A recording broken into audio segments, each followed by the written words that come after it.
Buenas tardes a todas y todes. Esta última actividad del llamamiento cierra un ciclo de intervenciones en las cuales han participado investigadores del Núcleo de Estudios Judíos del CONICET, y que se han dedicado cada uno de ellos a distintas áreas, distintos temas que tienen que ver con el judaísmo. Convergencia, perdón, el llamamiento está muy orgulloso de este ciclo. Creo que cumplió un objetivo, que es llenar una necesidad que tenían muchos compañeros de tener charlas de esta naturaleza. Y no voy a hablar mucho del llamamiento, no sé si hay personas que ingresan por primera vez a nuestras actividades, pero siempre tenemos la costumbre de hacerlo, así que por lo menos voy a decir dos palabras.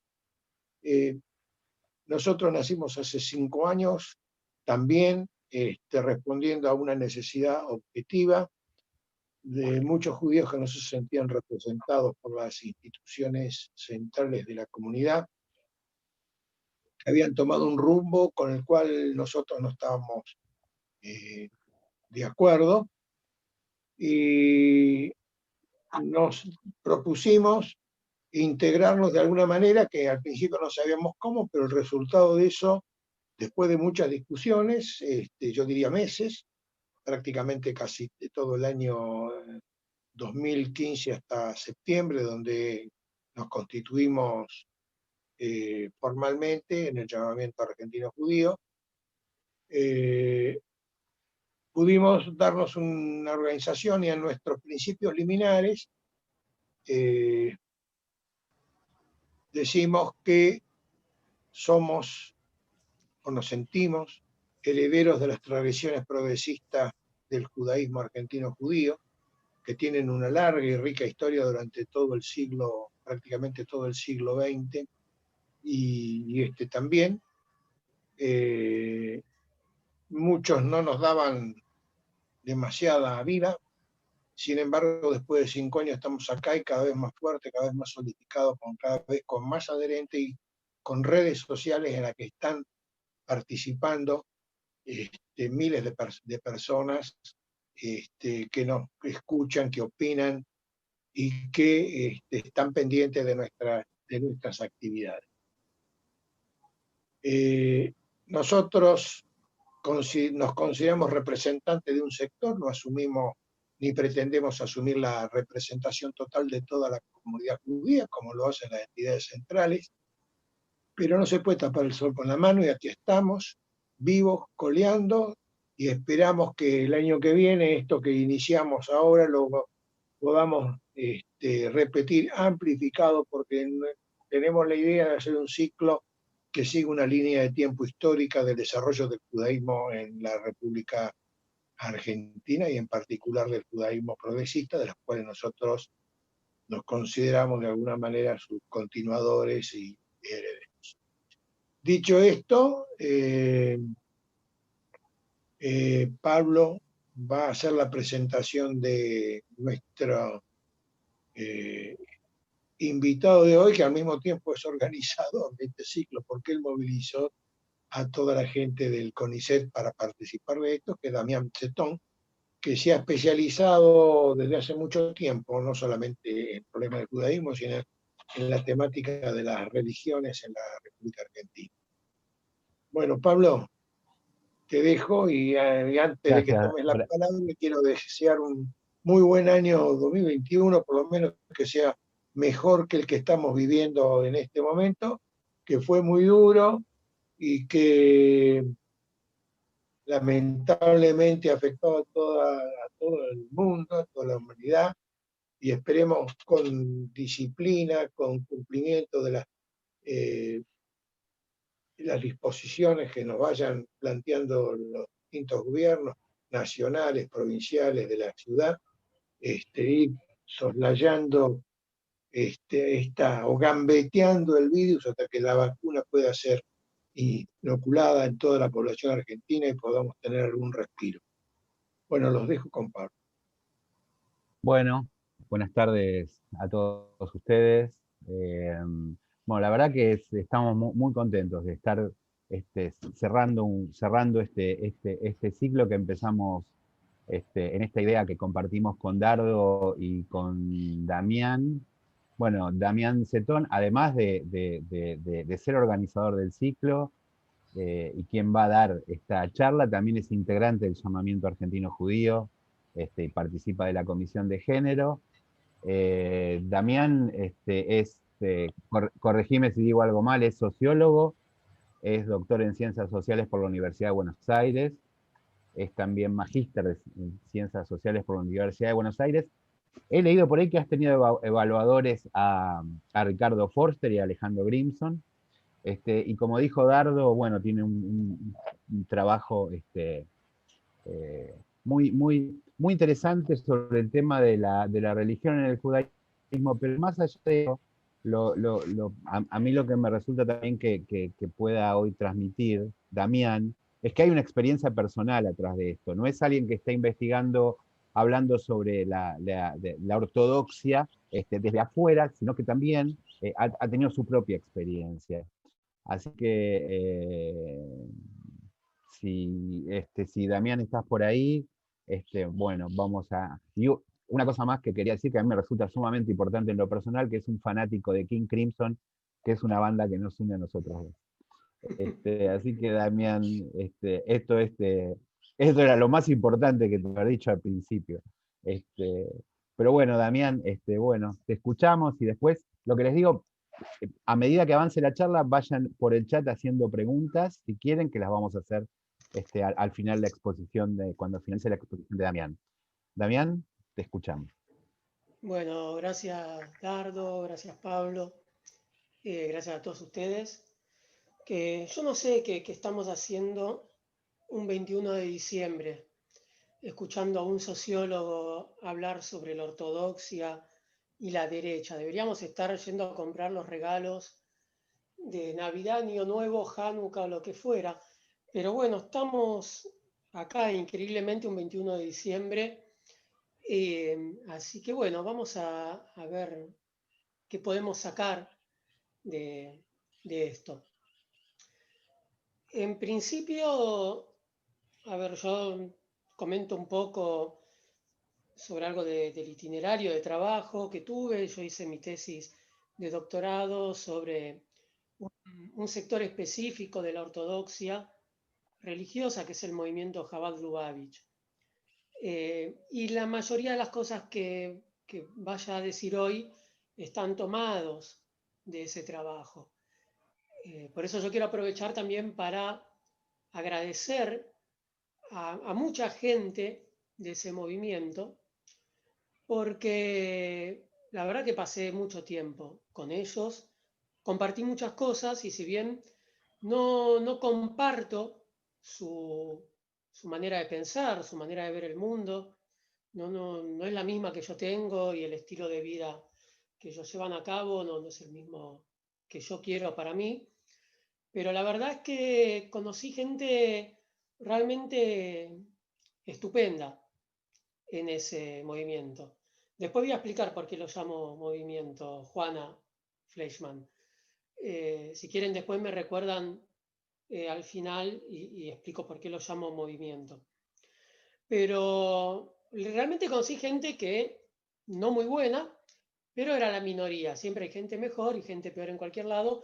Y que conocí realmente gente excelente a la cual le tengo un gran respeto, mucho cariño y por eso quiero aclarar que si bien en la medida que hable probablemente se note que yo estoy distanciado de esta manera que ellos tienen de ver las cosas, la verdad que siento mucho respeto por muchos de ellos a nivel individual y bueno, mucho agradecimiento también.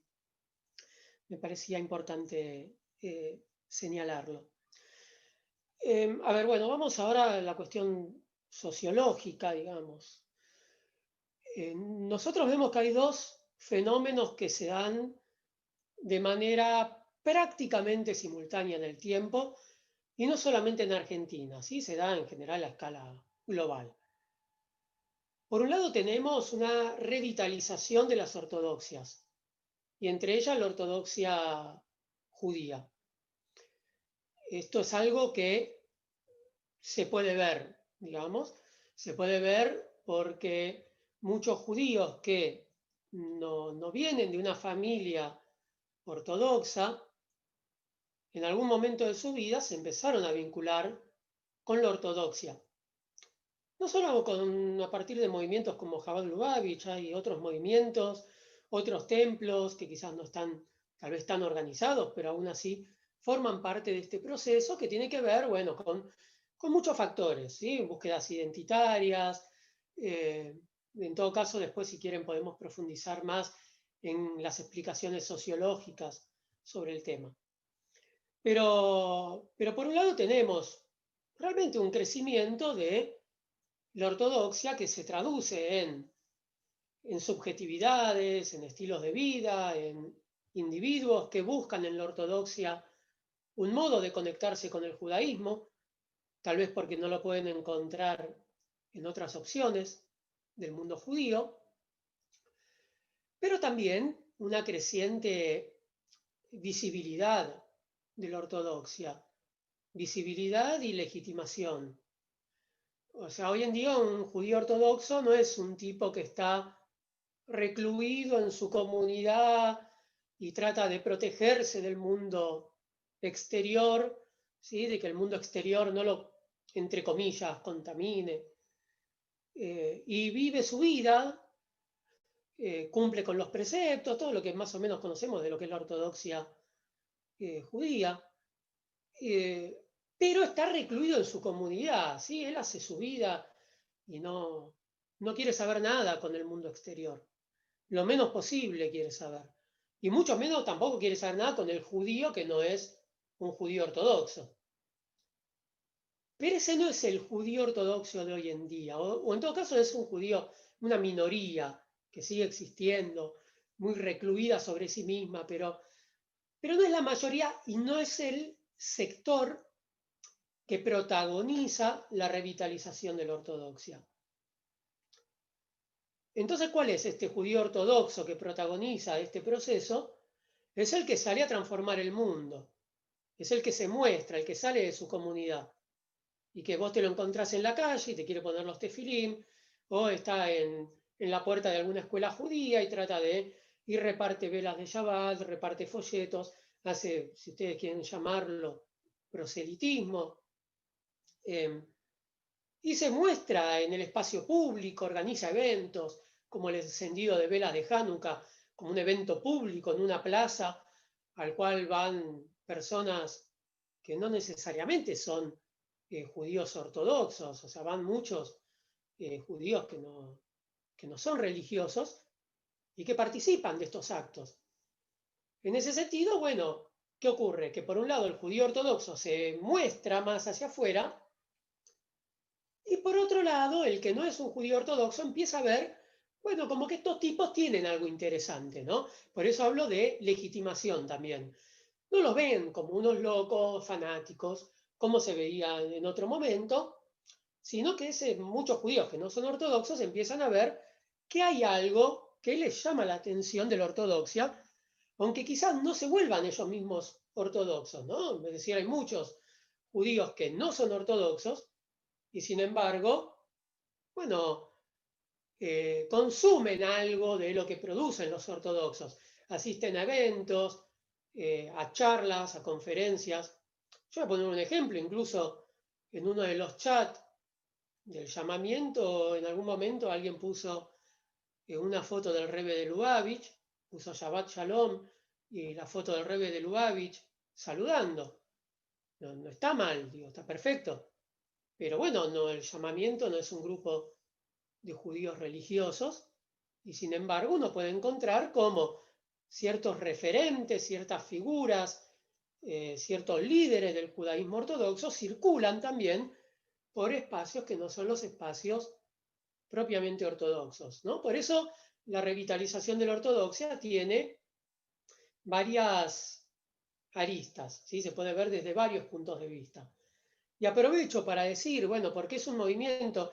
Sociológicamente hablando, es un movimiento porque en la sociología podemos distinguir entre una contracultura y un movimiento. O sea, ¿qué es una contracultura? O una subcultura, una cultura underground, o una comunidad contracultural, suele ser esto, una comunidad que vive apartada de las reglas de la sociedad mayoritaria, que vive su propio mundo, ¿no? Vive en su propio mundo, no le interesa o trata de apartarse de la sociedad mayoritaria. Un caso pueden ser, por ejemplo, los menonitas, que, bueno, hacen su vida y tratan de no tener contacto. Pero no tienen interés de transformar esa sociedad, ¿sí? Se recluyen sobre sí mismos. Un movimiento, por el contrario, trata de transformar la sociedad. Entonces puede pasar que una contracultura, una comunidad contracultural, en algún momento se convierta en un movimiento. Voy a poner un ejemplo, el caso de los evangélicos pentecostales. En la historia de los evangélicos al principio eran grupos religiosos que pensaban que existía un mundo de santidad y un mundo profano, pecaminoso. Y ellos no querían saber nada con ese mundo profano. Entonces vivían recluidos sobre sí mismos y con el tiempo fueron empezando a entrar en la política cada vez más con la intención de transformar el mundo, ya no protegerse, sino transformar ese mundo de acuerdo a los valores religiosos. A partir de esa transformación, dejaron de ser una contracultura y se transformaron en un movimiento, ¿sí? Con un objetivo preciso. Por eso es que sociológicamente se los puede denominar como un movimiento. Tratan de transformar el mundo, tratan de transformar al judío no ortodoxo y llevarlo hacia el mundo ortodoxo.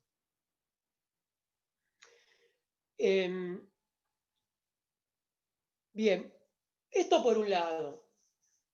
Por otro lado, hay otro fenómeno que es el desarrollo de algo que los sociólogos denominan la nueva derecha, ¿sí? Que nosotros conocemos, digo, nos gobernaron 4 años, el PRO sería la expresión en la Argentina de esa nueva derecha, que ha venido creciendo con el tiempo y ha venido precisamente alcanzando logros políticos que no tenían la vieja derecha, ¿no? Esa derecha más jerárquica, esa derecha incluso antisemita.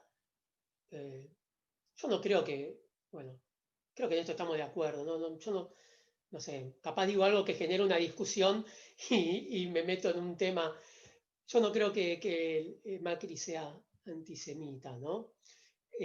No creo que la nueva derecha sea antisemita como sí lo era la vieja derecha de los militares, esa derecha jerárquica, esa derecha que hacía golpes de Estado. Los sociólogos identifican que hay una nueva derecha, que por supuesto puede tener vínculos con la vieja derecha, claramente los tiene, pero es otro fenómeno. Y ha venido creciendo, incluso aunque no haya llegado a formar gobierno, sus ideas han impregnado el Estado y la sociedad, digamos, ya desde el gobierno de Alfonsín y por supuesto el gobierno de Menem, parte de las políticas económicas de esos gobiernos estuvieron influidos por ideales que venían de la derecha, del neoliberalismo, que Alzogaray había tratado de diseminar en su momento y que él mismo en un momento dijo, me refiero a Álvaro Alzogaray, en un momento dijo, bueno, nosotros no llegamos al Estado, pero no llegamos como partido político, pero nuestras ideas sí llegaron a través de otros partidos políticos.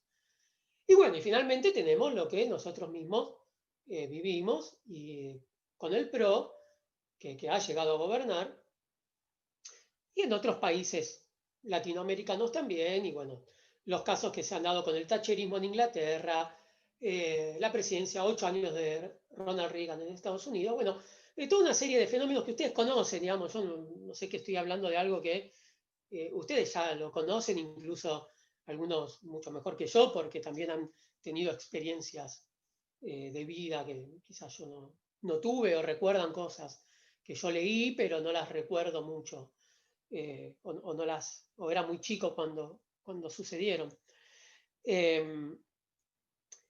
Cuando tenemos entonces dos fenómenos que corren de manera paralela, podemos preguntarnos si existe una relación entre ellos, ¿no? Es una pregunta legítima. ¿Y qué quiere decir una relación? Bueno, puede ser una relación de causalidad. Uno podría decir, causalidad quiere decir que un fenómeno es la causa del otro.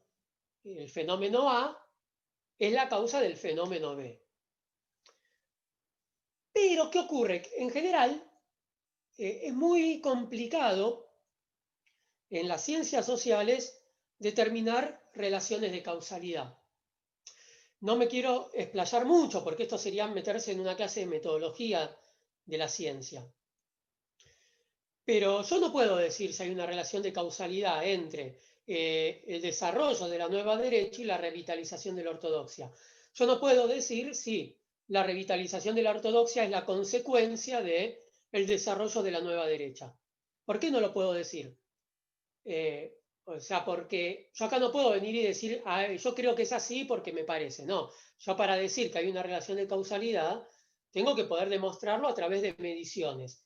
Esas mediciones no las puedo hacer, porque son muy caras de hacer. O sea, no tenemos la posibilidad en Argentina de utilizar esos instrumentos de recolección de datos que nos permitan medir esa relación de causalidad. O sea, requeriría hacer una encuesta y requeriría gastar muchísimo dinero y no hay. Fíjense que hace años que no hay una encuesta con datos cuantitativos sobre los judíos en la Argentina. La última, ¿de cuándo fue?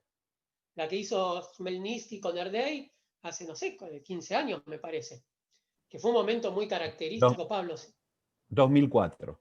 Claro, bueno, estamos hablando hace 16 años. Y fue una coyuntura específica donde había guita como para hacer eso. Desde ya estoy diciendo, a ver, una encuesta autoadministrada por Facebook no es una encuesta. ¿Sí? Eso es cualquier cosa, menos una encuesta. Ahora, las encuestas son muy caras y no tenemos la posibilidad nosotros en Argentina de obtener datos que nos permitan encontrar relaciones de causalidad.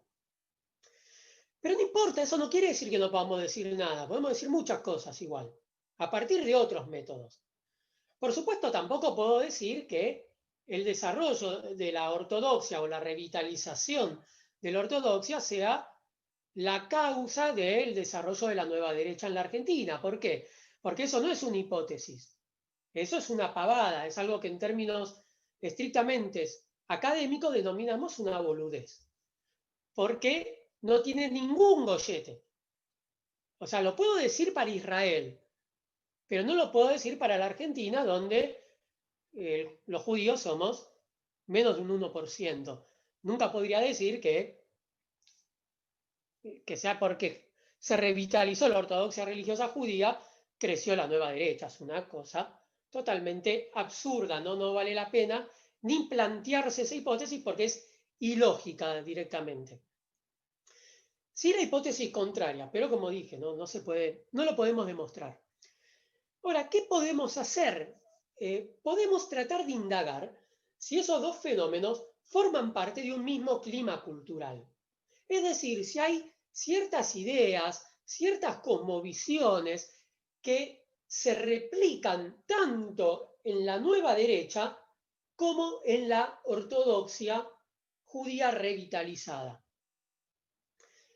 Esto no quiere decir o que encontremos esta relación de afinidad, lo que el sociólogo Max Weber, el fundador de la sociología, denominaba como afinidad electiva, tomando un concepto que venía de Goethe. Él hablaba de que podía haber una afinidad entre dos fenómenos. No es que uno era la causa del otro, pero formaban parte de una misma, yo diría hoy en día, un mismo clima cultural. Esto no quiere decir que todos los judíos ortodoxos sean de derecha. No quiere decir eso. Tampoco quiere decir que los judíos ortodoxos vayan a votar al PRO o vayan a votar a Spert o a quien querramos ubicar nosotros dentro de la derecha. Desde ya que, a ver, tampoco quiere decir que los no ortodoxos no sean de derecha, o sea, y la prueba la tenemos. Digo, las figuras judías que formaron parte de los elencos gubernamentales de la nueva derecha no eran ortodoxas, ¿sí? Vienen de otro lugar del judaísmo. Digo, Bergman, Abruch, incluso Rosichner, digamos, como filósofo estrella del macrismo. Rosichner no es un judío ortodoxo, al contrario, es un judío ateo. Entonces, desde ya que yo no creo que la identidad ortodoxa sea un predictor del voto hacia la derecha. ¿Qué quiere decir esto, un predictor? Quiere decir lo siguiente, cuando yo hablo de un predictor hablo de lo siguiente, que yo pongo acá un judío ortodoxo y acá pongo un judío que no es ortodoxo. Si yo digo, este judío ortodoxo tiene más probabilidad de haber votado a la derecha que este que no es ortodoxo, eso quiere decir un predictor. En realidad no lo sé, pero al mismo tiempo intuyo que no, y lo intuyo porque uno ve, uno camina, uno habla con gente y te das cuenta que el corrimiento hacia la derecha dentro del mundo judío no está restringido a los ortodoxos, ¿sí? O sea, uno lo puede encontrar entre judíos de los movimientos conservadores, el movimiento reformista, entre los judíos que no son religiosos, son judíos seculares. Entonces, este fenómeno del cual ya hablamos, que es el corrimiento a la derecha y sobre el cual no me voy a extender porque lo hemos hablado en otras charlas, y ustedes han leído también a Enzo Traverso, bueno, esto no es algo que esté vinculado al judaísmo ortodoxo, ¿sí? Va más allá del judaísmo ortodoxo.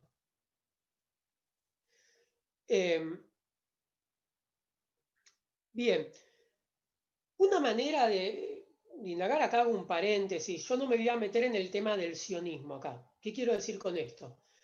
En algún momento yo escribí un artículo, que lo puedo pasar ahora si quieren el link, donde hacía un análisis entre el vínculo que había entre la ortodoxia religiosa y el ala derecha del sionismo, ¿no? Cómo la ortodoxia, si bien los ortodoxos no son sionistas, no se reivindican como sionistas, salvo algunos movimientos de ortodoxia sionista, pero en general no es así,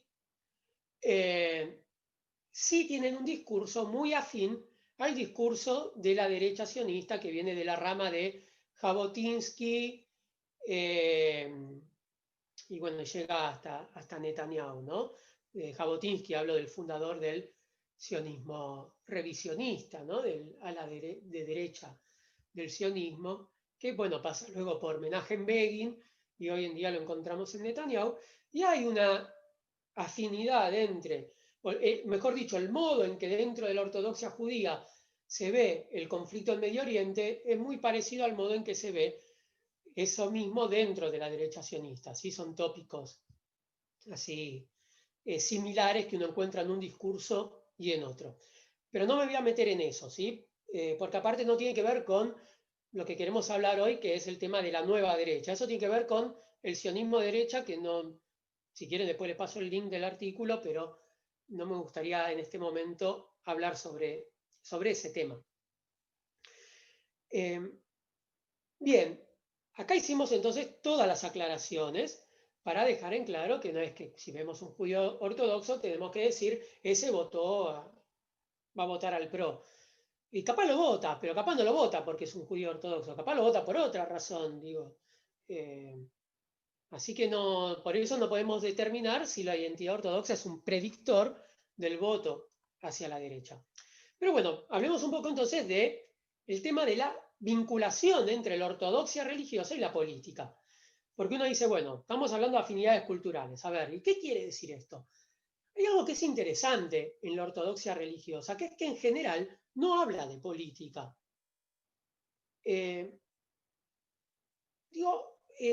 O no habla públicamente de política, en el sentido más restringido del término política estoy hablando, ¿sí?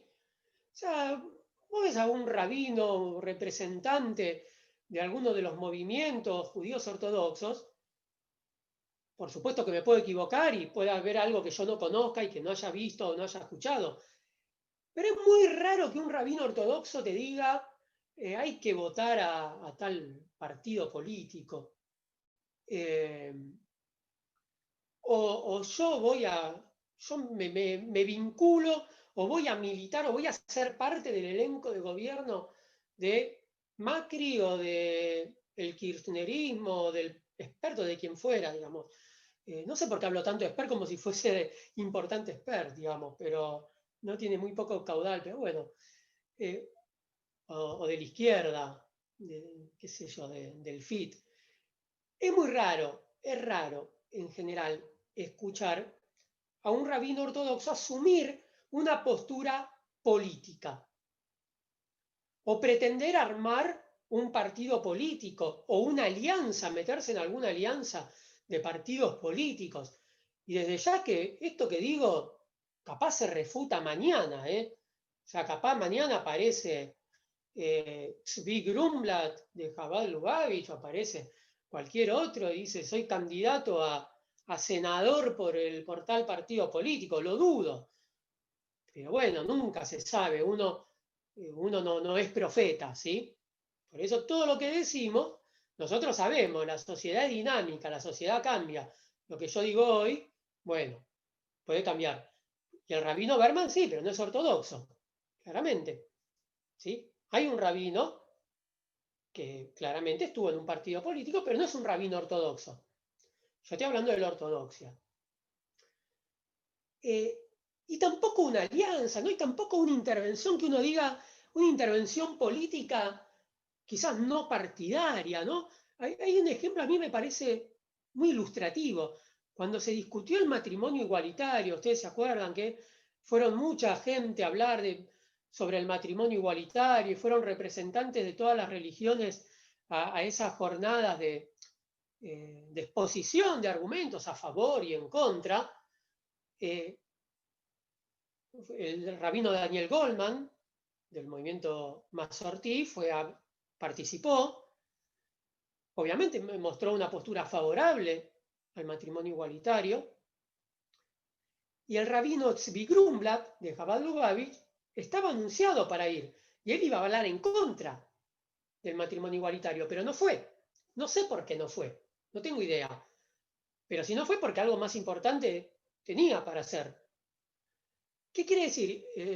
Tampoco hay un interés, me parece a mí, en identificarse claramente con una postura política. Incluso fíjense en que en los actos de encendido de las velas de Hanukkah que organiza Chabad Lubavitch, han ido todos los intendentes, como es, gobernador en la ciudad de Buenos Aires. Digo, fue en su momento Ibarra, en su momento fue Tellerman, digo, ahora va Rodríguez Larreta. Pero han ido todos. Digo, ¿no es? Y fueron porque hay un vínculo, un intento de vínculo con el Estado, pero no con un partido político, ¿sí? Con un Estado. Y me parece que en general son sectores que tratan de acomodarse, son pragmáticos. Esto lo trabajó mucho Susana Brauner en su libro sobre los judíos ortodoxos de origen sirio, donde ella dice, acá no hay una identificación política con una parte con la derecha, con la izquierda. Hay pragmatismo político. Digo, nosotros nos vinculamos con el que está.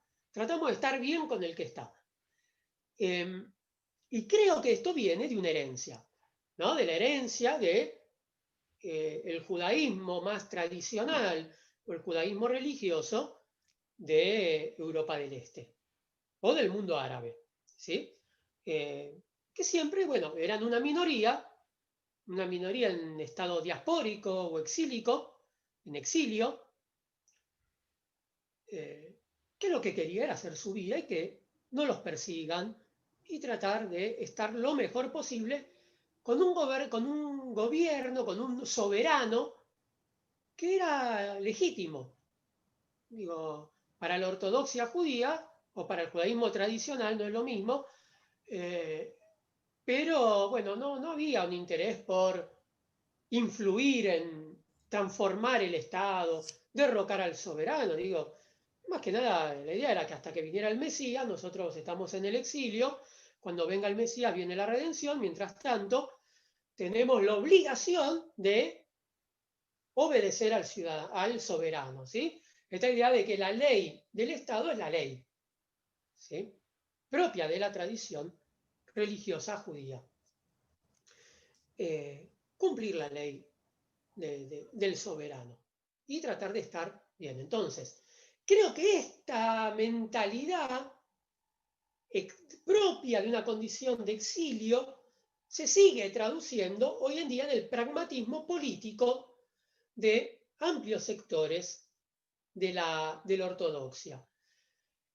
Al mismo tiempo, también hay otra cuestión que es la desconfianza respecto a otras religiones, porque uno podría decir, ¿por qué la ortodoxia religiosa no buscó alianzas con, por ejemplo, los partidos políticos evangélicos que existieron en algún momento en la Argentina, ya por la década del 80? Que en algún modo los evangélicos tenían una agenda que podía ser en algún punto parecida a la de la ortodoxia judía. Pero creo que acá hay una desconfianza, por supuesto, de la ortodoxia de no buscar ningún tipo de vínculo con otras religiones por esta idea de esta percepción de que nos van a querer convertir, ¿sí? De que los cristianos nos van a querer convertir.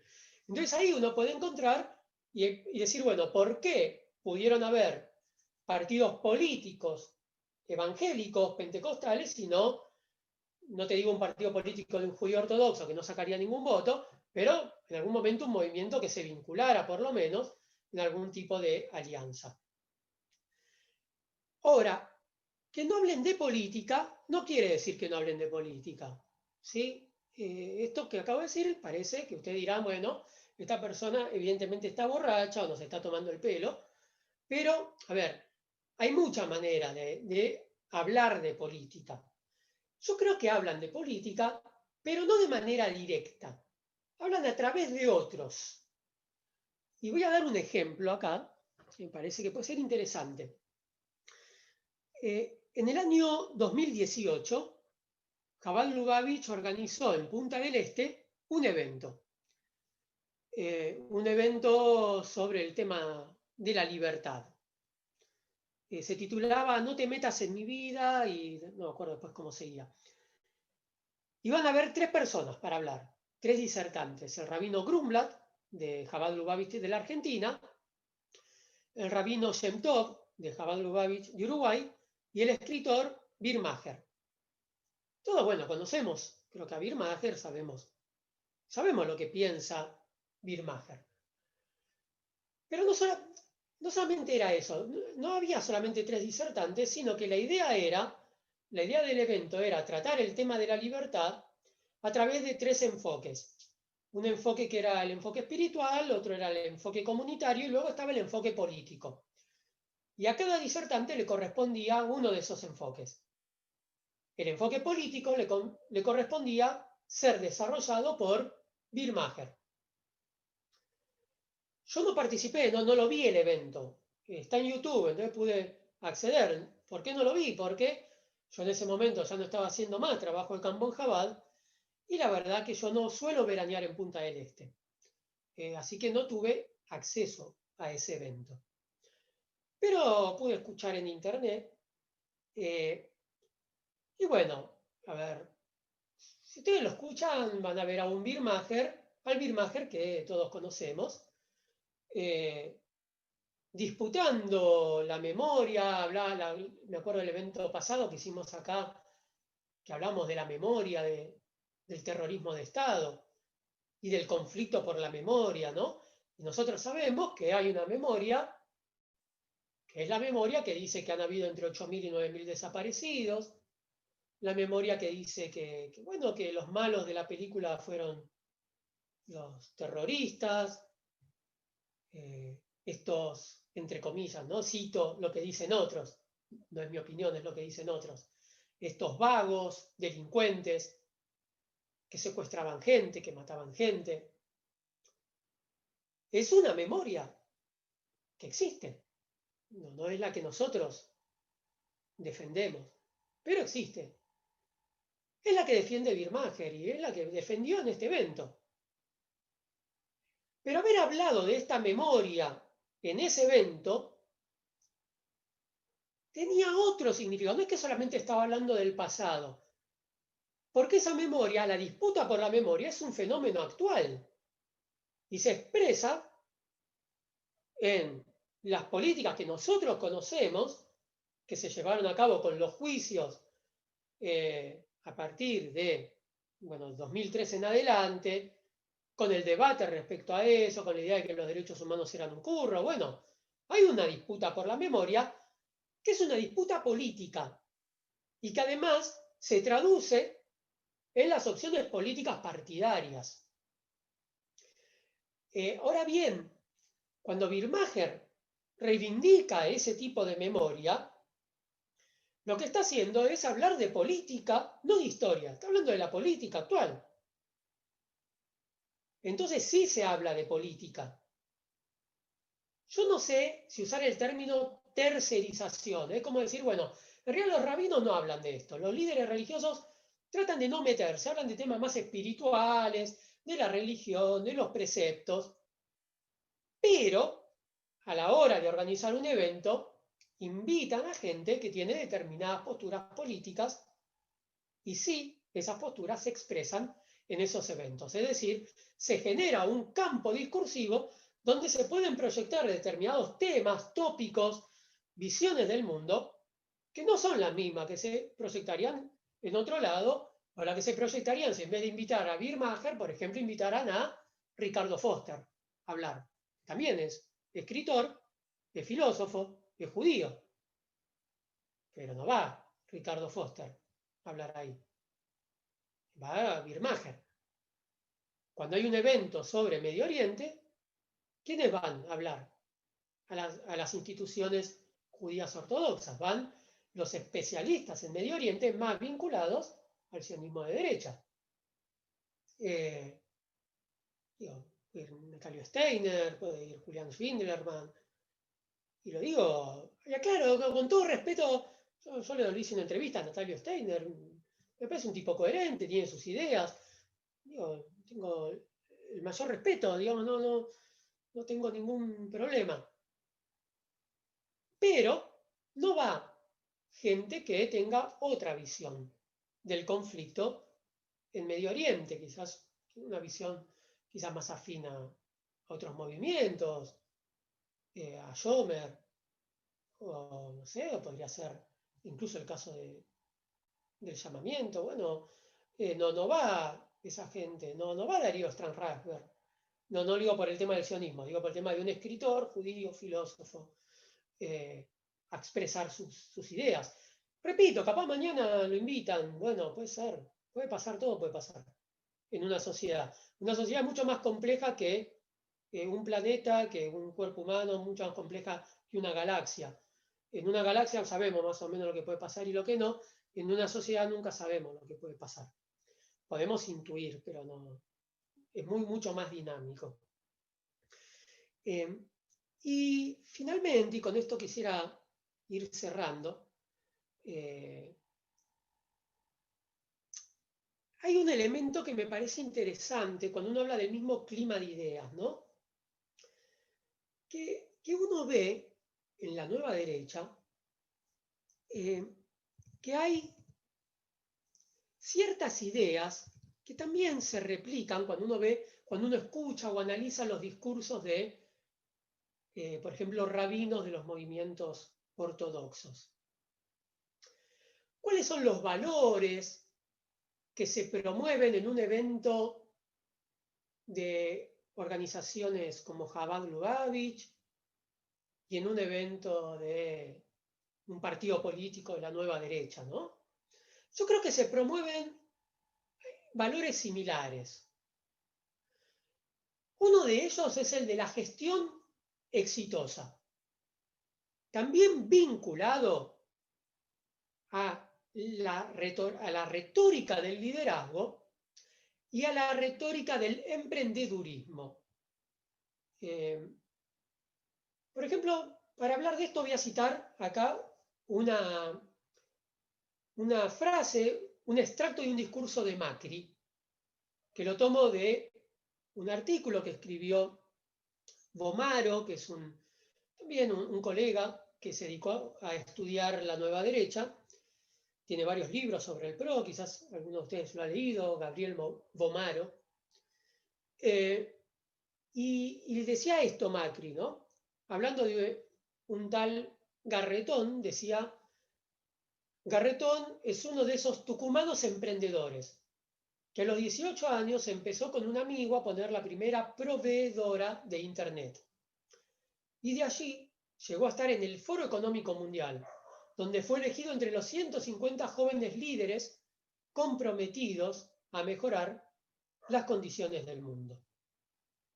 ¿Qué encontramos acá? La retórica del emprendedurismo, la retórica del éxito, es decir, llegó a estar en el Foro Económico Mundial, fue exitoso y fue elegido entre 150 jóvenes líderes. La retórica de liderazgo. Es muy importante la figura del emprendedor en la nueva derecha, porque el emprendedor es visto como aquel que es la vanguardia de la sociedad, el que mueve a la sociedad, el que genera trabajo, bueno, todo lo que se ha dicho sobre el emprendedurismo dentro del discurso de la nueva derecha.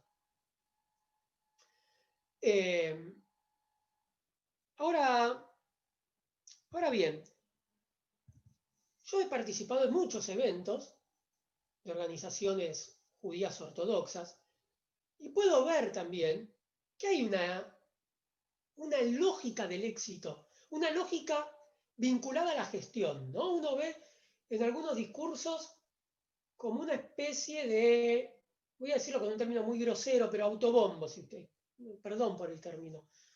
Es 21 de diciembre y es un poco tarde, pero se me ocurre este término, autobombo, respecto a cómo crece la ortodoxia. Miren cuántas sedes tenemos un templo por acá, otro templo por allá, estamos en tal lugar, estamos en tal otro, logramos donaciones, ¿no? Un tema importante también, ¿no? La figura del el empresario que dona plata. Hay una idea de que, por ejemplo, Rabino Grumblat construye su legitimidad dentro del movimiento Chabad Lubavitch, mostrándose a sí mismo como un tipo hábil en la gestión, un tipo que hace, un tipo que no le interesa tanto hablar, aunque habla un montón, pero no le interesa tanto hablar sino hacer. Hay un video que también está en YouTube, por ejemplo, donde donde se muestra, por ejemplo, cómo están construyendo la nueva escuela Olei Hinuch, ¿no? Que es la escuela a donde van a estudiar los hijos de los adeptos a Chabad Lubavitch. Una escuela grande, ¿no? Te muestran todo el proyecto, escuela de primer nivel, instalaciones increíbles. Digo, está perfecto, pero esto es mostrado bajo una retórica de la importancia de hacer. El hacer como algo que caracteriza a ese grupo. Un grupo que hace y que logra cosas y que tiene éxitos tras éxitos. La idea de la expansión a lo largo del mundo de Chabad Lubavitch es algo que dentro del movimiento es visto como una empresa que crece. ¿Sí? Una empresa que tiene cada vez más sucursales. Un producto que tiene cada vez más clientes. Y muchas veces incluso se utiliza esa misma retórica, ¿no? Esa misma comparación de nosotros vendemos un producto que tiene éxito. Esta manera de pensarse a sí mismos tiene una afinidad con el discurso de la nueva derecha, por eso digo, forman parte de un mismo clima de ideas, ¿no? De la idea de las gestiones exitosas. Y acá aparece otra idea que es la de la legitimación de la figura del empresario. No, bueno, ¿qué voy a decir del PRO respecto a esto? No hay nada para decir, ustedes ya lo saben, ¿no? La legitimación de la figura social del empresario, no de tal empresario con nombre y apellido, ¿no? De la figura social del empresario como el tipo que hace las cosas bien, ¿sí? No el político. Y de hecho el PRO llegó al poder en parte reivindicando esto. Nosotros no somos políticos, nosotros somos de afuera, outsiders, empresarios que no fue bien en Boca. ¿Cómo no me va a ir bien en la Argentina si me fue bien en Boca? Bueno, esta era la retórica del PRO. Hay una legitimación importante y que incluso esto se ha analizado también en otros colegas que han investigado estos temas, de empresarios que con toda la sinceridad del mundo también quieren participar en la política porque sienten que la sociedad no los ha reconocido del todo y que ellos realmente pueden aportar algo. Habiendo sido empresarios, pueden aportar algo a la moralización de la política. Moralización, porque el mundo del empresariado es visto como un mundo hasta moralmente puro. Y fíjense en eventos de la ortodoxia religiosa. Es muy común que en estos eventos inviten empresarios exitosos a hablar, a disertar. Puede ser Elstein, pero hay otros también. Digo, véanlo, está lleno en YouTube, hay muchísimos videos de eventos organizados por organizaciones del judaísmo ortodoxo, donde no solamente hablan rabinos, sino que también hablan empresarios. Y el hecho de invitar a un empresario es una manera de legitimar esta figura social del empresario. Que no ocurriría en otro lado, digo. Y de vuelta, siempre hay que preguntarse lo que no hay. No solamente lo que hay. ¿Qué es lo que no hay? ¿A quiénes invitan? Pero también a quienes no invitan. No invitan a un dirigente barrial a dar una charla en un evento religioso. ¿Y qué es el empresario? El empresario es aquel que pone dinero para el desarrollo obviamente, de una escuela, de una sinagoga, de un Beit Chabad, de lo que fuera. ¿Sí? Y también tiene que ver con una tradición propia de la ortodoxia, ¿no? Siempre en la ortodoxia existió una especie de dualidad de poder, de doble poder. Por un lado estaban los rabinos, los que eran los líderes espirituales, y por otro lado estaban los que eran la élite económica. Siempre existió, o va siempre, bueno. Por ejemplo, el judaísmo medieval es muy común encontrar eso. En el judaísmo polaco premoderno y entrando a la modernidad también.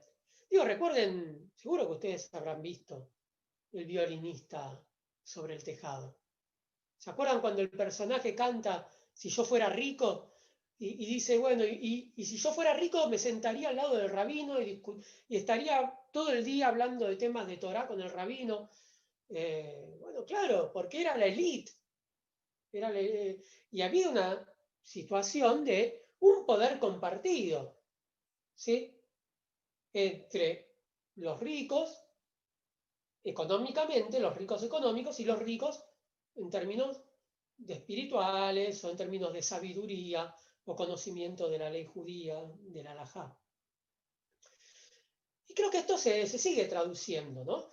Pero hoy en día se vincula también con este nuevo clima de época donde el empresario, la figura del empresario aparece reivindicada como un actor importante y como un motor del desarrollo de la sociedad. Digo, obviamente, dentro de la cosmovisión de la nueva derecha.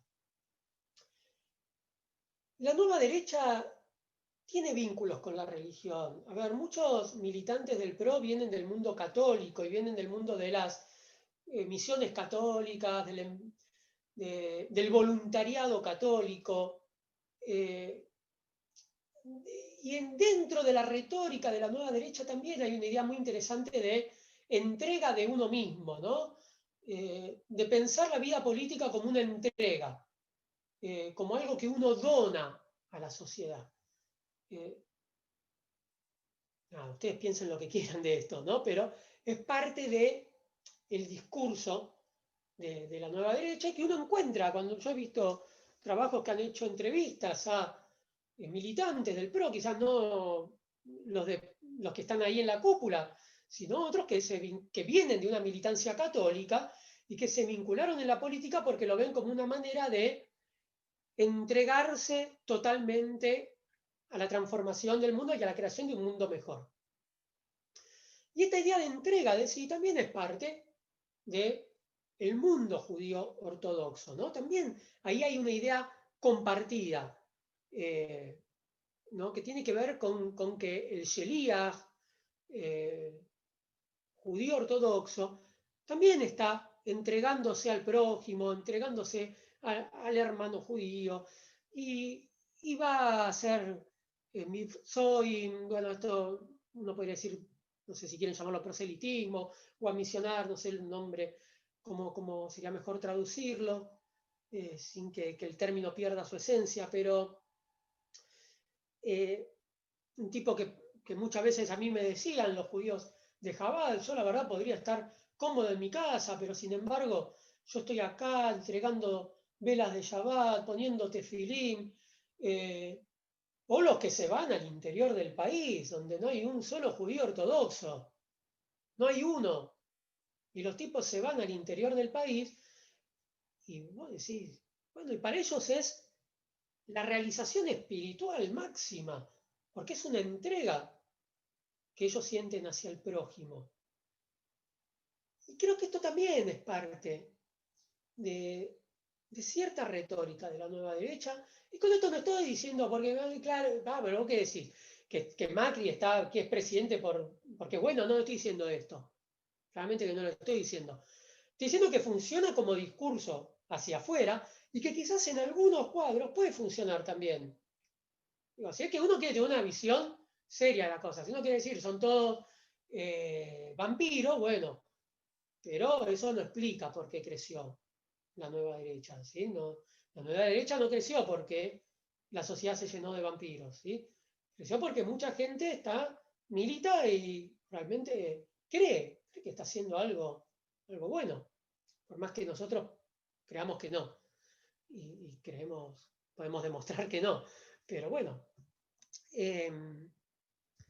Nada, me parece que como conclusión entonces creo que podríamos decir que las ideas de emprendedurismo y voluntariado forman marcos de sentido comunes a la nueva derecha y a la nueva ortodoxia.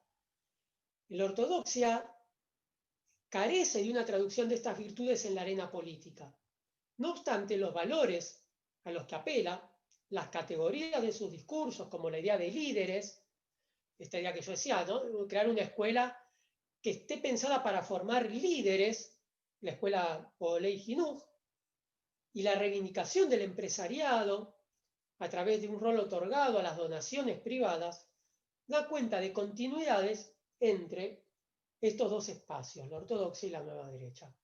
Bueno, acá, nada, muchas gracias por haberme escuchado y bueno, hay algunas preguntas, creo.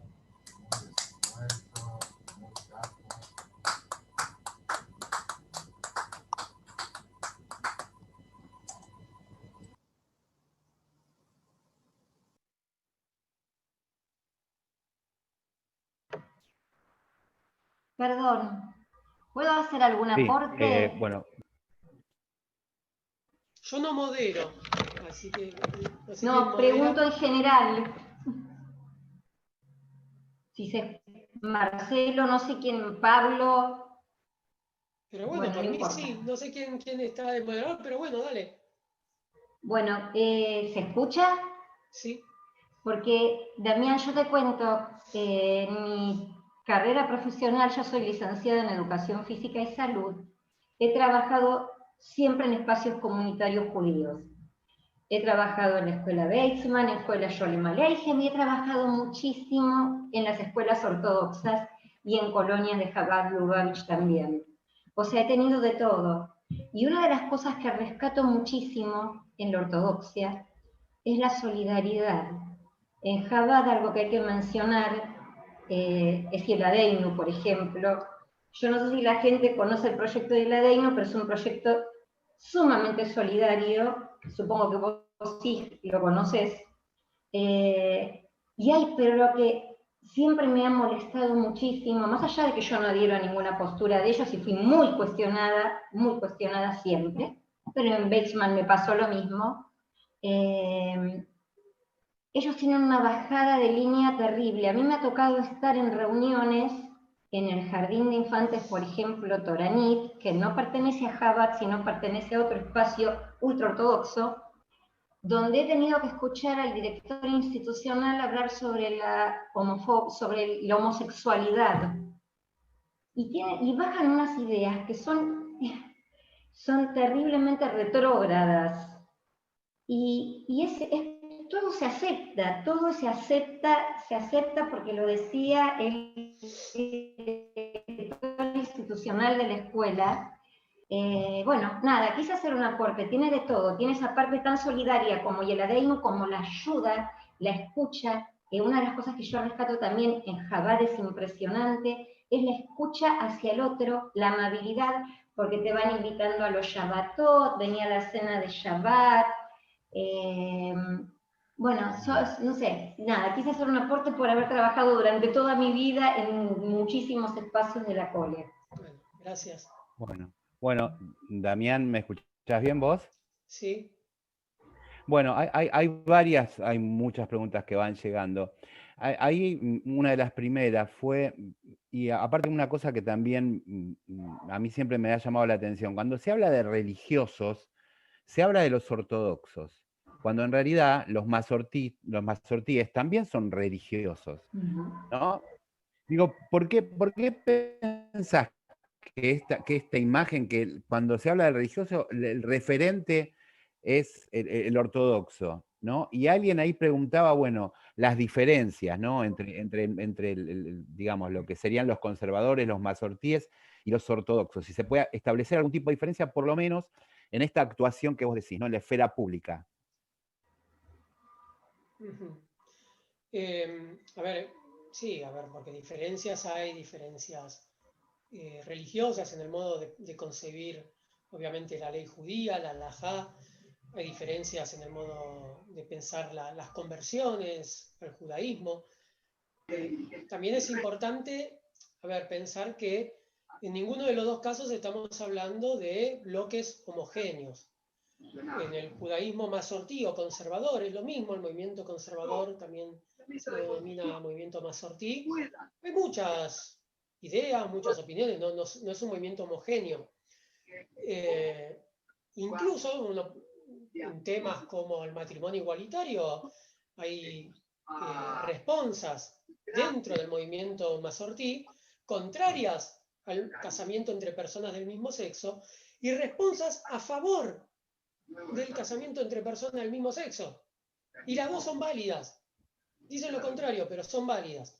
Y cada rabino que hay, por ejemplo, un rabino en su comunidad, puede tomar la responsa que considera adecuada. Entonces digo, no son homogéneos. Dentro de la ortodoxia tenemos la disputa tradicional entre los Hasidim y los Mitnagdim. Pero bueno, hay un micrófono ahí prendido, entonces escucho algo que interfiere. No sé quién es. Hay un micrófono. Moni, acá tenés el micrófono abierto, me parece. Apagar. Sí, ya va. Gracias. Porque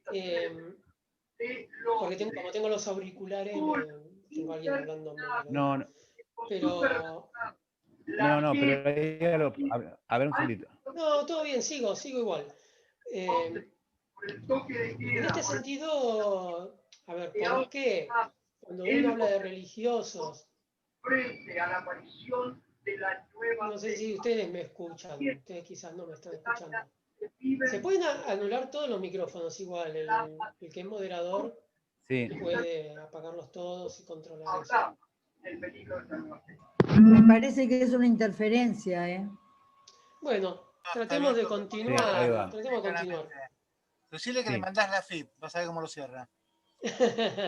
ahí está, ya está. Bien, vamos a intentar continuar. Sí. A ver, ¿por qué se identifican los religiosos con los ortodoxos? Bueno, esto seguramente tendrá que ver eh, con cómo también los movimientos judíos no ortodoxos se posicionaron en la arena pública en general, tratando de demostrar una faceta de su identidad que no era precisamente la religión, ¿no? Por ejemplo, bueno, acá se habló de Marshall Mayer. Marshall Mayer era un rabino religioso, por supuesto, era rabino, ¿qué va a ser? Era religioso. Eh, si bien existe, creo, el movimiento de rabinos seculares también, ¿no? Por ahí, pero bueno. Eh, pero él, cuando se presentaba en la arena pública, no lo hacía hablando de religión, ¿sí? Incluso el rabino Berman tampoco habla de religión. O sea, cuando él, bueno, lo hemos escuchado hablar muchas veces, nos dice, bueno, la Torá dice tal cosa. Por eso quizás no se los vincula tanto con la religión y se vincula con la religión aquellos actores que en su discurso permanentemente están introduciendo tópicos religiosos. Eh, creo que por ahí puede haber una explicación. Pero me parece importante que nosotros sepamos que no es que los ortodoxos son más religiosos que los otros. Porque esto sí es un sentido común muy presente. La idea de decir, bueno, están los judíos reformistas que son menos religiosos, los mazortí son más o menos, y los ortodoxos son los más religiosos. No, no, no es así, ¿no? Hay que sacarse esta idea de jerarquía. Son todos religiosos de distinta manera, pero no es que uno es más religioso que el otro. Queda claro. Damián, bueno, sabes que acá alguien me preguntan sobre el tema de la financiación, cómo se financia Chabad, ¿no? Y este tema que vos mencionaste, el tema de los aportes económicos. A lo que yo le agregaría algo, digo, ¿por qué, digamos, por qué gente tan, no solo de tanto dinero, de tanta riqueza, sino tan poderosa se acerca a Chabad? Digamos, ¿por qué? Digamos, porque vos ves, por ejemplo, la gente más poderosa de la Argentina, como Mindlin o la gente de Elstein o gente del grupo IRSA, empresarios muy poderosos se acercan a Chabad. ¿Qué es lo que ellos encuentran ahí, digamos?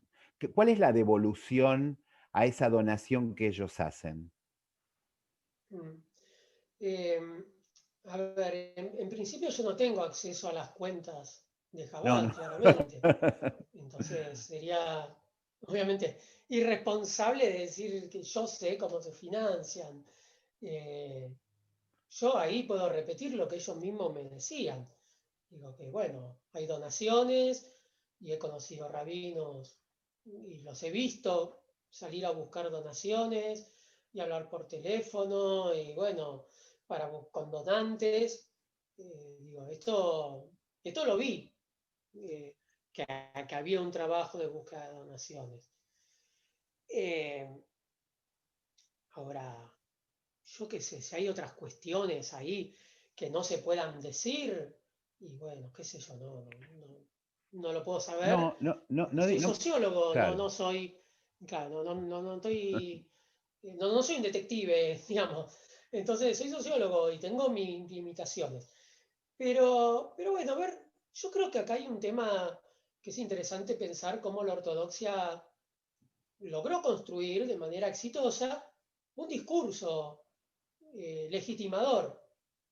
Logró instalar la idea de que ellos son el judaísmo auténtico, logró instalar la idea de que ellos garantizan la continuidad del judaísmo.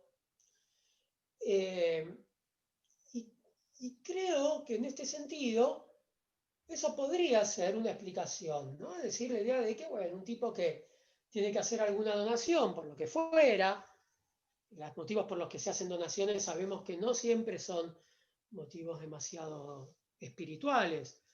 A veces hay una lógica económica, esto tiene que ver con impuestos, tiene que ver con muchas cosas por las cuales alguien hace una donación, pero ¿por qué a Chabad y no a otro? A nivel discursivo uno encuentra que hay una creencia de que el dinero puesto en Chabad es un dinero bien invertido, ¿sí? Porque también garantizan la continuidad del judaísmo y esto puede ser visto también como una garantía de salvación espiritual, digamos, ¿no? Es decir, el tipo que le va muy bien económicamente, pero que puede tener una carencia espiritual. ¿Pero por qué no lo va a tener? O sea, ¿por qué tenemos que pensar que un tipo, porque es un empresario exitoso, no puede tener un conflicto con su identidad judía o no puede tener una necesidad espiritual o una necesidad de salvación? Y la puede encontrar en este tipo de movimientos que al mismo tiempo tienen una afinidad política con sus ideas, no religiosas, ¿no? Donde encuentra una afinidad con también la defensa del status quo, la defensa del capitalismo, la defensa de las estructuras sociales. Porque, a ver, acá hablamos de tzedaká y hablamos de donación y todo, pero lo que no se cuestiona son las estructuras sociales cuando se habla de tzedaká. A ver, hay una idea de que en la ortodoxia, y creo que en el judaísmo religioso en general, una idea de que la riqueza no es de una persona, la riqueza es de Dios. Y Dios distribuye la riqueza a través de ciertas personas. Entonces, los millonarios tienen la obligación de distribuir la riqueza tal como Dios quiere porque son un instrumento de Dios. Esa idea está presente. Pero lo que esa idea no cuestiona son las estructuras sociales. Y lo que la ortodoxia judía no cuestiona es el capitalismo. Y no lo cuestiona porque también hay, y esto es interesante, una memoria fuertemente anticomunista dentro de la ortodoxia judía. Quizá me voy por las ramas con esto. Pero quiero decir, hay también, además de las necesidades subjetivas, también un clima de ideas que es afín al empresariado y a la ortodoxia religiosa y que también puede explicar por qué estos sectores buscan más vínculo con la ortodoxia y no con otros sectores donde pueden encontrar más cuestionamientos a su figura social. Yo no me imagino a Einstein poniendo plata para el llamamiento. Sería, No, habría que mandarlo al no, psicólogo si ahora, hace eso. claro. Vos es que acá me preguntan, me hacen una pregunta y me dicen, ¿hay fundamentalistas religiosos y cuáles son? Y digamos, en cuanto a lo que vos conocés, ¿no? Yo entiendo yo que Chabad, o por lo menos vos no podés dar un panorama de lo que es la estructura, digamos, de los fundamentalismos religiosos en la religión. Yo entiendo que Chabad de la ortodoxia son los menos fundamentalistas. Y lo que quiero traer acá, creo que vos debés conocer el caso. Hace poquito, el supermercado Macro, creo que fue el supermercado Macro, empezó a vender carne kasher a un precio muchísimo más barato de lo que venden, lo que se suele vender en las carnicerías. Y hubo una disputa muy fuerte porque el rabino que está supervisando Macro es un rabino de Chabad. Es un rabino de Chabad. Y hubo una disputa interna entre el rabino Rab Levin y la gente de Chabad, porque Chabad estaba dándole la autorización a alguien que venda carne kasher barata, lo que podríamos decir que me parece que está muy bien, ¿no? No sé si vos conocés el episodio y quizás podés pintarnos un poco cómo es ese, a ver, digamos, cómo es ese cuadro de la ortodoxia en la Argentina, ¿no? Desde los menos ortodoxos a los más ortodoxos. Sí, a ver, en principio, tomando lo que me preguntabas del fundamentalismo, la categoría fundamentalismo, el concepto, tiene una historia. Y siempre está bueno tratar de ver la historia de los conceptos porque, ¿qué pasa? A veces hay conceptos que se ponen de moda y a veces, y los usamos mucho, y está muy bien, y los asociamos a ciertas cuestiones, pero en realidad tienen una historia. El concepto de fundamentalismo surge en los Estados Unidos a principios del siglo XX, a partir del movimiento evangélico, de un movimiento fuertemente contrario a la modernidad, y cuando hablo de modernidad hablo de la teoría de la evolución, hablo del darwinismo, un movimiento que, opuesto a esa modernidad, lo que buscaba era retornar a los fundamentos bíblicos. Por eso se llamaban fundamentalistas. A ellos mismos se autodenominaban como fundamentalistas. Y publicaban una revista que se llamaba The Fundamentals, ¿sí? Los fundamentos. Entonces la categoría fundamentalismo no tenía una connotación negativa en ese momento. Era algo que personas se autoidentificaban y decían, somos fundamentalistas, queremos volver a los fundamentos de la Biblia. ¿Y cuáles eran los fundamentos de la Biblia? Bueno, eso se podía saber leyendo la Biblia. Y la Biblia era visto como un texto literal, ¿sí? Es decir, la Biblia era leída como un texto que contenía una verdad absoluta, intemporal, una verdad que venía de Dios, que no es que era válida para un momento histórico, era válida para todo momento histórico, y no era metafórica, eso de que la Biblia en realidad tiene metáforas o alegorías, no, era literal. O sea, Dios había creado el mundo en 6 días. Y no es que los 6 días eran una metáfora de otra cosa, no, era así. Por eso, hoy en día utilizamos la categoría fundamentalismo para hacer referencia a los grupos religiosos que ven también, digamos, la Biblia, la Torá, el Corán, de manera literal, ¿no? Como que dicen, bueno, lo que está escrito acá es lo que pasó efectivamente. Entonces no es que Moisés en realidad es, no sé, una figura alegórica que en realidad, bueno, representa al pueblo, que fue el pueblo el que se liberó y Moisés, bueno, fue una figura creada después. No, existió de verdad y hablaba con Dios y apareció Dios en una zarza ardiente. Por eso se los llama muchas veces fundamentalistas. Lo que pasa que el problema con ese concepto es que tiene connotaciones muy negativas y muchas veces cuando uno habla de fundamentalistas se imagina un tipo que se pone una bomba y explota. Por eso a mí no me gusta usar el término. Si bien se utiliza mucho, con todas las salvedades, y hay muchos libros que hablan del fundamentalismo judío, del fundamentalismo hindú, del fundamentalismo budista, del fundamentalismo incluso secular, del fundamentalismo soviético, se habla de todo. Y cuando se habla de fundamentalista estamos hablando en general de un tipo que tiene una verdad absoluta y no negocia esa verdad, digamos.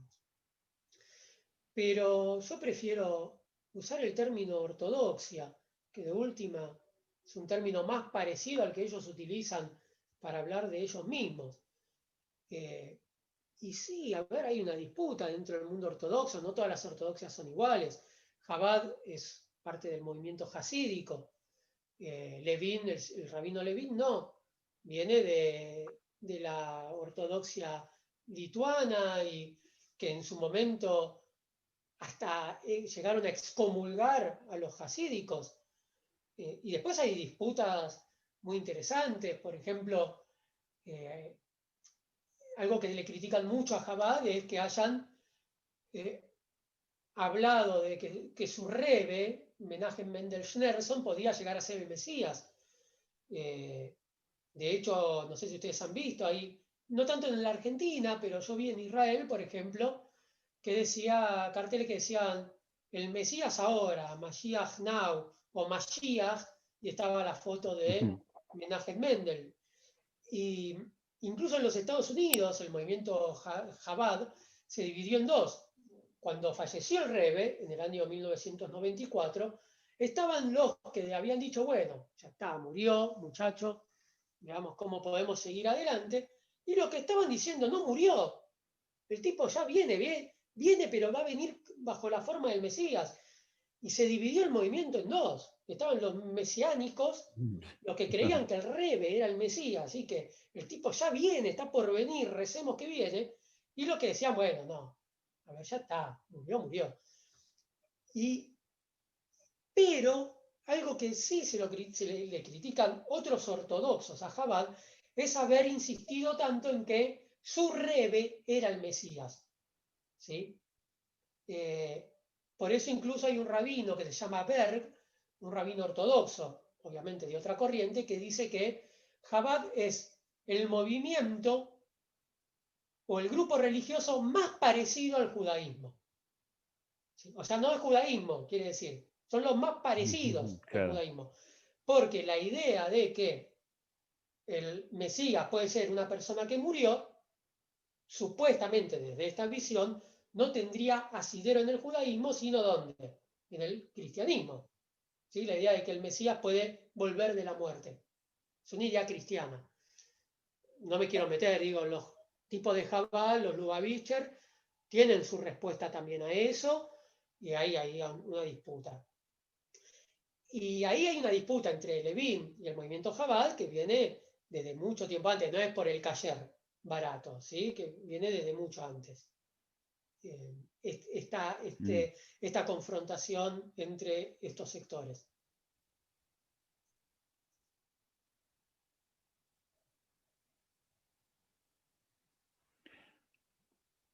Bueno, tengo conexión acá un poco inestable. ¿Me escuchan bien? ¿Me escuchás bien vos también? Sí, perfecto. Ah, bueno, acá me preguntan, digamos, por una cuestión de representación, ¿no? Ya tendríamos que tener como una mirada desde afuera, ¿no? Porque los que no, acá alguien dice que los que no son judíos, ¿no? Digamos, el mundo gentil, podríamos decir, eh, lo- se refiere al judío como a un ortodoxo, como a un religioso, ¿sí? No nos ve a nosotros como judíos. Yo creo que esto tiene que ver con la pregunta.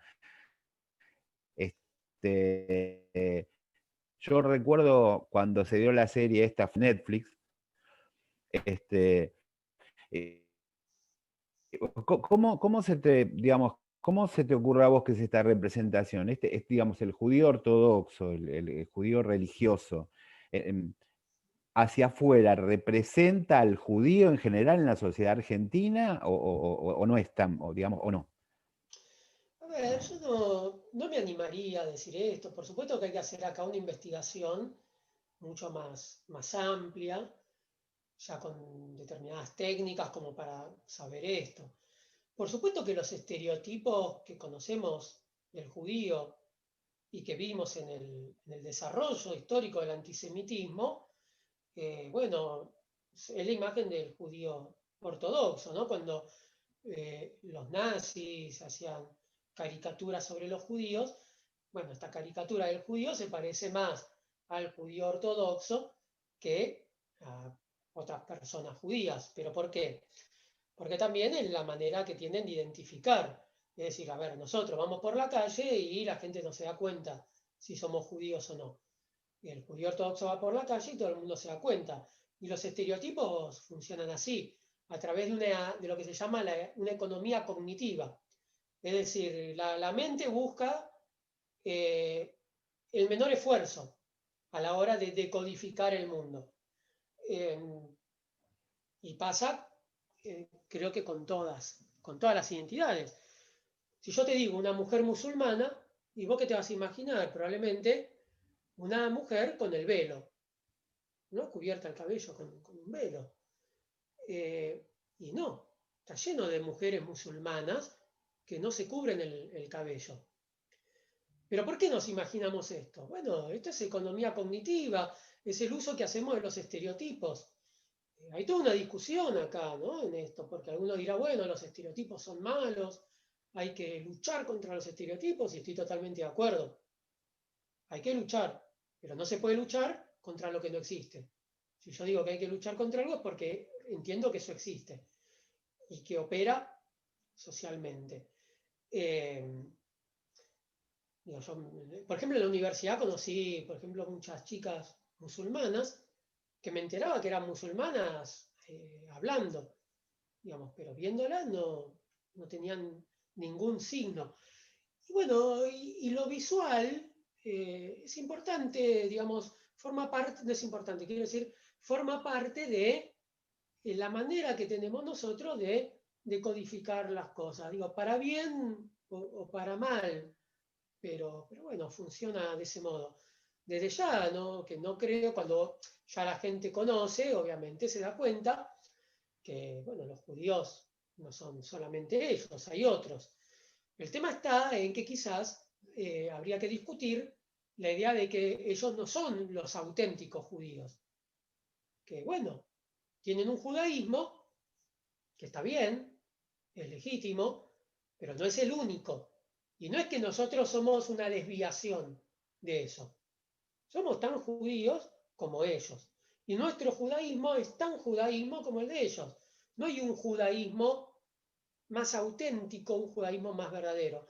Y sí creo que muchas veces desde afuera se ve de esta manera y también desde adentro, ¿no?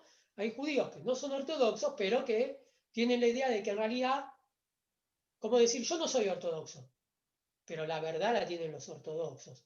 Digo, incluso Claro, muchos judíos también claro. No. piensan eso y creo que es algo que tenemos que nosotros mostrar que no es así. Sí, hay quien dice que todos nos referenciamos, por sí o por no, nos referenciamos al judío ortodoxo.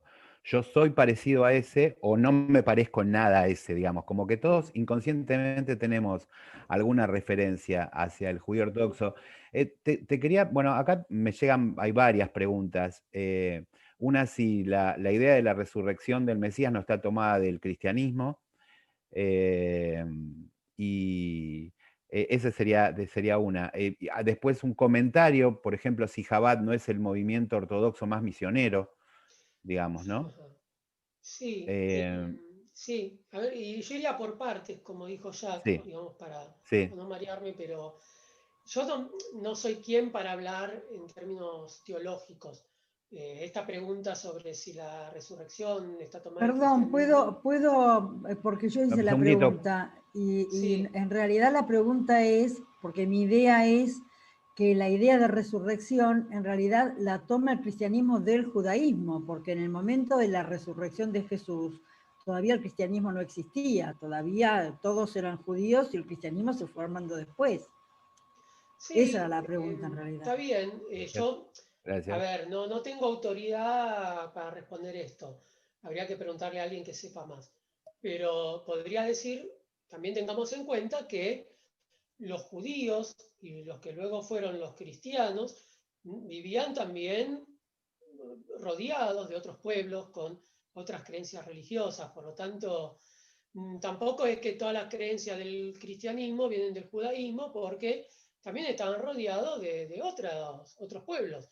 Entonces ahí habría que ver, no estoy diciendo que la idea de la resurrección la hayan tomado otros pueblos, digo que habría que ver, y para esto habría que traer si quieren para el año que viene, armamos un ciclo con historiadores del judaísmo antiguo, a ver qué también nos pueden decir ellos, pero bueno, sí, hay que tener en cuenta que no lo sé, puede venir de otros lugares también, pero no sé, no tengo la respuesta. Te quería hacer una respuesta volviendo al principio dentro de lo que, digamos, estas son comunidades muy, muy cerradas. Digamos, quizás la menos cerrada es Chabad, pero a medida que se hacen más ortodoxas son comunidades más cerradas. A mí me da la sensación que en esta época, digamos, en la época de los medios y de Internet y de las redes sociales, les debe costar, digamos, les debe costar mucho mantener cerrado, digamos, ¿no? Mantener cerrado digamos, ese espacio no contaminado, como ellos dicen, no dejar que se contamine, ¿no? ¿Vos pensás que esto, digamos, va a llevar, digamos, esta permeabilidad que provocan las redes sociales va a llevar a algún tipo de cambio en estas comunidades, o se van a mantener así en el tiempo? Mira, yo la verdad es que yo también se podría ver al revés, ¿no? Como en realidad el avance del mundo virtual y todo esto permite también la expansión de estas ideas. Pero, a ver, hay varias cuestiones en esta pregunta. Digo, esto por un lado también. Hay algo que se analiza en la sociología de la religión. Hay dos conceptos que está. Uno es el de, se usan en inglés, ¿no? Religion online y online religion. ¿Qué quiere decir? Que en un caso lo que tenemos son religiones que existen fuera del mundo virtual, digo, el judaísmo, cristianismo, budismo, no existen desde antes de Internet, y que se empiezan a utilizar, digamos, las nuevas herramientas de difusión, las empiezan a utilizar para crear páginas web, blogs, colgar videos en YouTube, etc. Hay una utilización de estas herramientas. Ahora, una página web, yo estuve viendo páginas web, por ejemplo, del judaísmo ortodoxo y también del no ortodoxo, y en general es el viejo folleto o la vieja revista, pero ahora en formato virtual. ¿Y qué quiere decir esto? Que no hay una interacción con el receptor. O sea, yo tengo un mensaje. Antes lo publicaba en un fanzine, o lo publicaba en un folleto, o lo publicaba en una revista. Ahora lo publico en un blog, pero no interactúo con el receptor, ¿sí? Por ejemplo, no hay rituales online. Bueno, con el COVID esto puede cambiar un poco, ¿sí?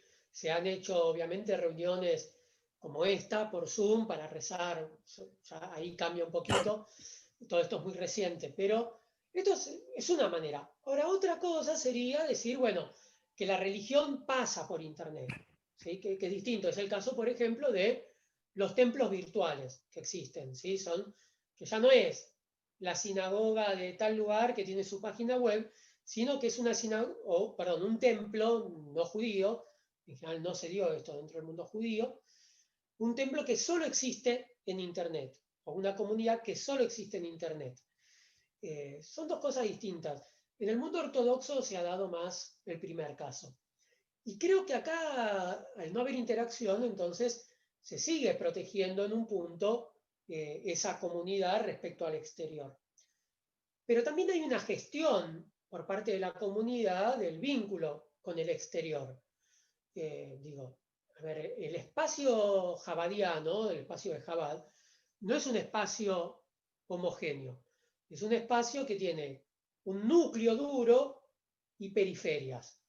¿Qué quiere decir esto? Hay un núcleo duro que son los adeptos de Jabad, bueno, los Lubavitchers, que incluso tienen hasta su propio templo, donde van ellos y no van los que no son de Jabad, o los que son más o menos de Jabad. Y después están los espacios periféricos, donde están esta gente que circula, que se identifica con Jabad, pero no es de Jabad, que le gustan algunas cosas, pero no todas, que le interesa mucho una charla sobre Cábala, pero no quiere cumplir el Shabbat. Son espacios periféricos. Y ahí es donde, por ejemplo, están los Batei Jabad, ¿sí? Las sedes del movimiento Jabad, que son muchas. Pero guarda, son muchas, pero el único miembro del núcleo duro de Jabad que hay ahí es el rabino y su familia. El resto son tipos que están ahí viendo qué onda. Más o menos vinculados, o sea, periféricos, o podríamos decir, se usa mucho el concepto de no afiliados, ¿sí? No afiliados a Jabad.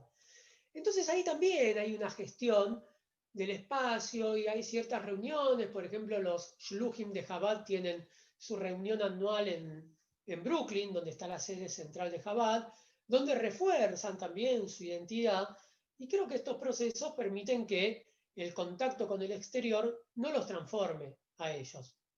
Es decir, el movimiento se preocupa, porque es lógico. Si yo pongo un tipo en el medio de la nada para hacer proselitismo o atraer a judíos no ortodoxos, invitarlos a la casa, a una cena de Shabbat y todo esto, bueno, sí, se corre el riesgo de que te caiga un tipo que termine transformando al rabino, y haga que el rabino termine desafiliándose de Chabad.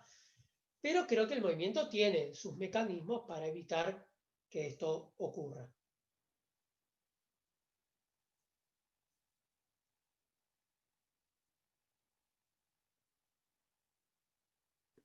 Ahora sí.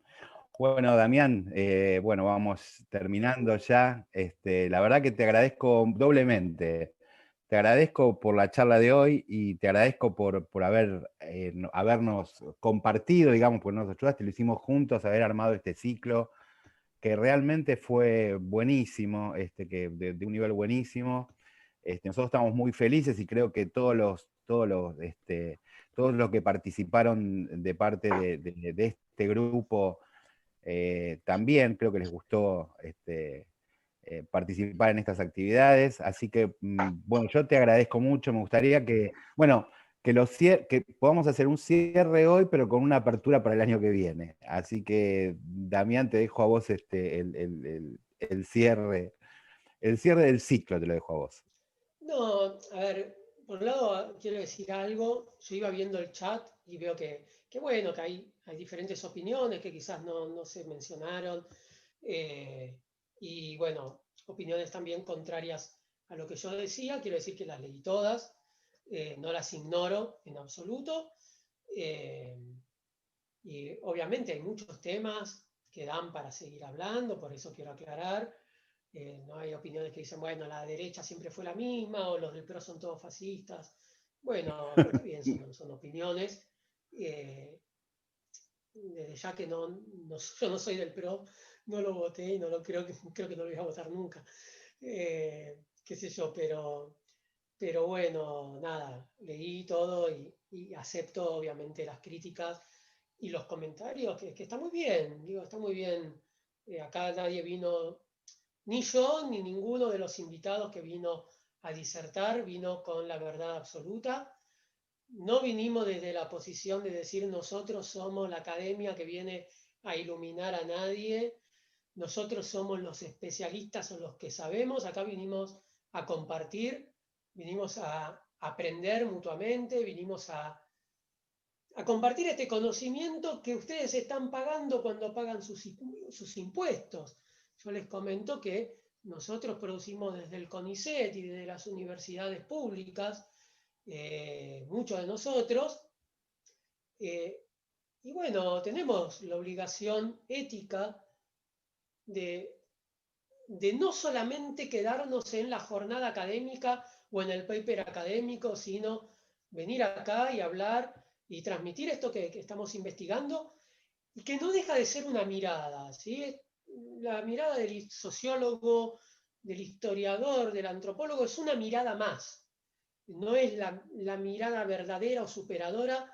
Hay otras miradas y me parece que está bueno que esto genera esta interacción, ¿no? Y de gente que viene y dice, bueno, yo tuve mi experiencia personal, o yo soy profesional de otro ámbito y he visto tal cosa y trabajé en tal lugar, y todo enriquece. Así que me parece que nada, la verdad que para mí fue un ciclo genial y me alegra mucho haber podido organizarlo y estoy muy agradecido también al llamamiento por haberse puesto en esto y a todos los que participaron. Así que bueno, nada, simplemente eso, agradecimiento y esperar que bueno, podamos reeditarlo y con más gente y que también otros investigadores también empiecen a participar en esto. Bueno, muchas gracias, Damián. Gracias a todos, la verdad, por participar de este ciclo, en este año que hayamos podido hacer todo esto que hicimos en este año tan difícil, tan complicado para todos. Así que bueno, feliz Hanukkah, Happy Hanukkah, feliz Hanukkah. Feliz Navidad para el que la festeje, próspero año nuevo. No sé si Marcelo querés.